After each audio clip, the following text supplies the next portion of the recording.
Scroll through your feed right now. Someone you know hasn't posted in 8 months. Not because they disconnected, but because they've figured out what neuroscientists are only now proving. That silence on social media might be the smartest psychological move you can make in 2026. If you watch this all the way through, you will understand why the people who post the least often understand human psychology better than the rest of us, and why their nervous systems might be operating on a completely different level.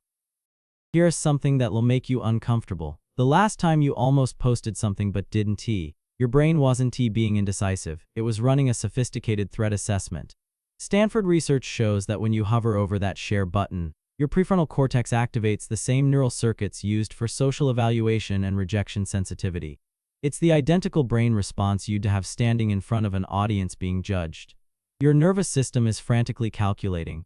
Will this get enough engagement to justify my existence today?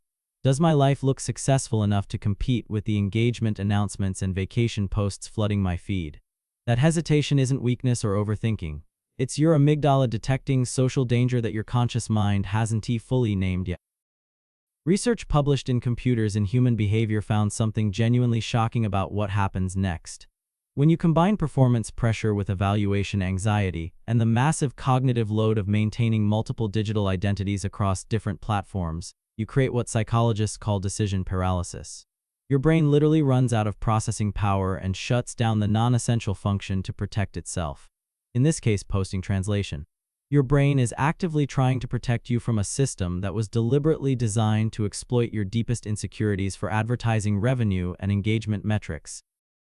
Between 30 and 40% of social media users never post anything at all, and a comprehensive 2025 study found Gen Z users are posting 50% less than they did in 2022, while their consumption time has actually increased. They're rewatching, not performing. It's a collective psychological shift happening in real time, revealing how humans naturally adapt when they recognize toxic systems for what they truly are. But here's where it gets neurologically dark and deeply uncomfortable. Even when you intellectually understand that social media is curated fiction, that everyone is performing their best moments, your limbic system doesn't care about logic. Furry brain scans show that passive scrolling activates the exact same comparison circuits as real-world social evaluation. You see someone's promotion, their relationship milestone, their seemingly perfect life, and even though your prefrontal cortex consciously knows it's staged and filtered, your amygdala registers it as existential threat. They have more, therefore I have less. This is zero-sum thinking baked into your evolutionary wiring from when resources were genuinely scarce and competition was survival. Social media didn't create this psychological vulnerability. It just found a way to monetize it at industrial scale. People who don't post aren't avoiding this because they're weak or antisocial. They recognize the game is neurologically rigged against honest self-perception. There's this foundational concept in psychology called self-determination theory. It says humans thrive psychologically when they feel autonomous and in control of their choices without constant external pressure dictating their behavior.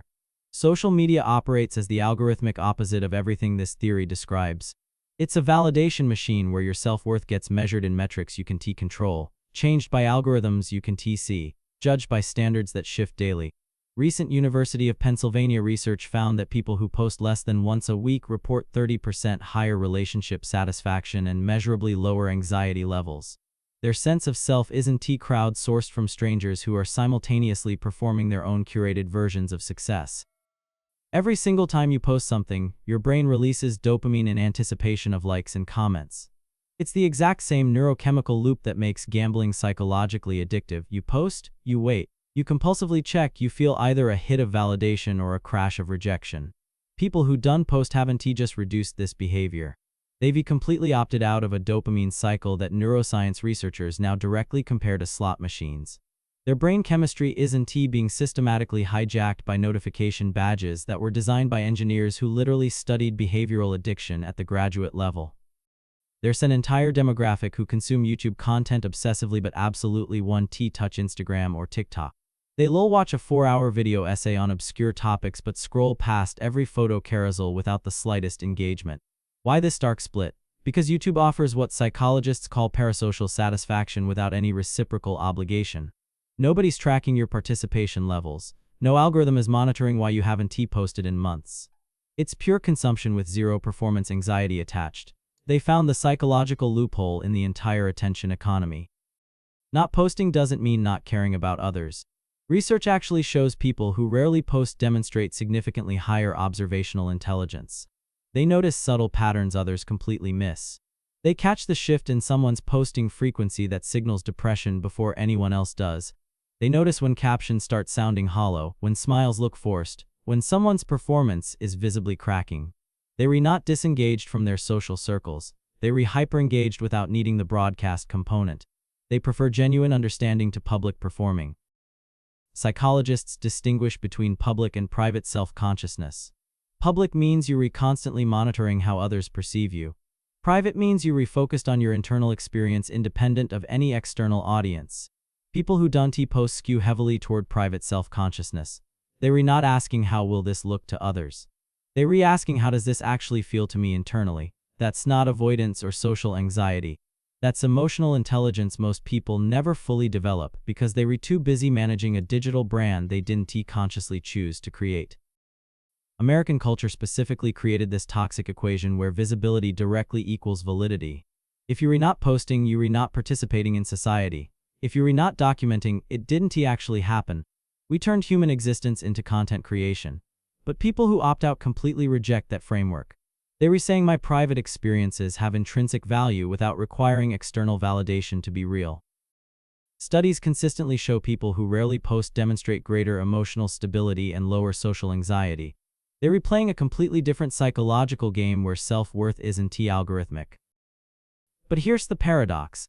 The traits that make you avoid social media, autonomy, reflection, boundaries, are precisely what social media promised to provide. It sold connection but delivered performance. It offered community but created competition. The platform supposed to bring humanity together created a performance economy where being real became the rarest behavior. People who don't post aren't rejecting connection. They rejecting terms that turned identity into content.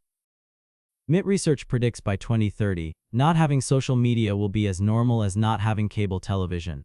The silent ones aren't behind, they ahead. What if people who don't post figured out first that documentation kills presence? That performing life prevents living it. No one on their deathbed wishes they posted more. The quiet ones aren't hiding. They reliving where algorithms can reach.